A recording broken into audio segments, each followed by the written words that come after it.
South Africa is back in the global headlines, again, for a reason that has left much of the world both stunned and deeply moved. The country has opened its borders to more than 150 Palestinian refugees fleeing the brutal bombardments in Gaza. And honestly, who is surprised? If there's any nation that has mastered the art of standing tall for the oppressed, loudly, publicly, and without apology, it's South Africa. But even with Pretoria's long history of solidarity with Palestine, nobody expected this story to unfold with the kind of drama, tension, and raw human emotion that played out at OR Tambo International Airport. The world watched as 153 exhausted Palestinian refugees, many of them women and children, arrived from Kenya on a chartered flight only to find themselves trapped on board for nearly 12 hours in a tense standoff that felt almost unreal. It all started when border officials realized something was wrong. The refugees' passports lacked the required Israeli exit stamps. Authorities later revealed that the absence of these stamps wasn't a mistake, but the result of Israeli officials withholding them, creating an instant immigration nightmare. Without those stamps, the Border Management Authority couldn't verify their identities or track their point of departure. So these families, already traumatized, sat helplessly on the tarmac from around 8 a.m., stranded in a plane that was supposed to deliver them to safety.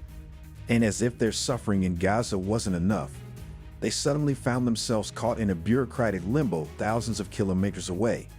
How does a nation respond when its own laws collide head-on with a humanitarian catastrophe? Inside South Africa, word quickly spread and outrage followed. Many South Africans could not understand why families fleeing 2 years of horrific violence were being forced to wait for hours on a runway, especially in a nation that has become known worldwide for its fierce and vocal support for the Palestinian struggle. Social media lit up with anger as people demanded answers. Was South Africa really going to send these people back? With the very nation taking Israel to the International Court of Justice over genocide claims now turn its back on Palestinian refugees. The panic grew so intense that even government departments began accelerating interventions. Behind the scenes, immigration officials spent hours interviewing the passengers, who, understandably, could not say how long they intended to stay or where they would live. After all, how many refugees fleeing for their lives can give precise accommodation plans? The Border Management Authority concluded early on that the travelers had not passed standard immigration requirements. It was also indicated that none of them expressed intent to apply for asylum. But this is where the story took a remarkable turn, and where South Africa's deeply human soul revealed itself. The breakthrough came when Gift of the Givers, Africa's largest disaster response humanitarian organization, stepped forward with the force and authority of a guardian angel. The group contacted the Ministry of Home Affairs and pledged to take responsibility for the refugees' accommodation and welfare. Founder Imtiaz Suleiman later explained that the refugees had been placed in an impossible situation by the missing exit stamps, and he believed their anxiety was made even worse by being kept on board after everything they had already endured. Once Home Affairs received the organization's formal assurance, the message was clear. South Africa could not, would not, and should not leave these people stranded. With that commitment, the ministry authorized their entry, allowing 130 of the passengers to disembark while 23 continued to other destinations. The drama revealed more than just bureaucratic pressure. It exposed the deep cracks in global migration systems and the political gamesmanship surrounding the Gaza conflict. Some refugees told South African social worker Nigel Branken that Israeli officials had ordered them to leave their belongings behind and board an unmarked aircraft at an Israeli Air Force base. And feedback from earlier Palestinian arrivals in South Africa suggested that Israel might be moving people out of Gaza on charter flights without stamping their passports at all. How much of this is part of a broader strategy? And what does it mean for millions displaced across the world? South Africa's motivations, however, remain crystal clear.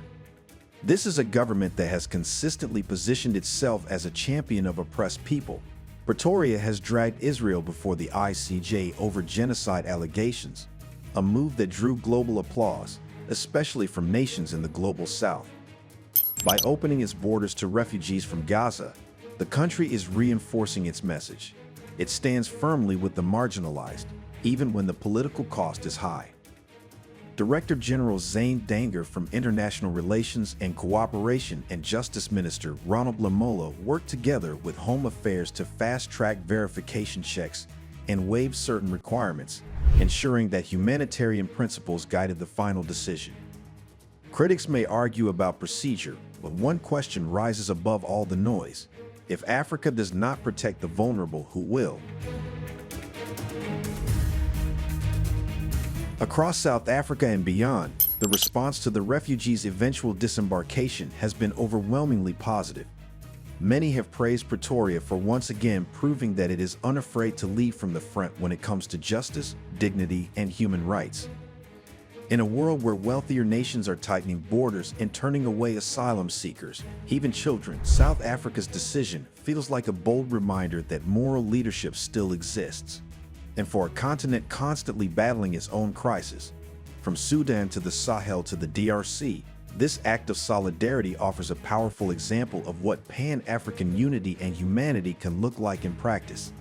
In the end, the story is not just about refugees landing in South Africa.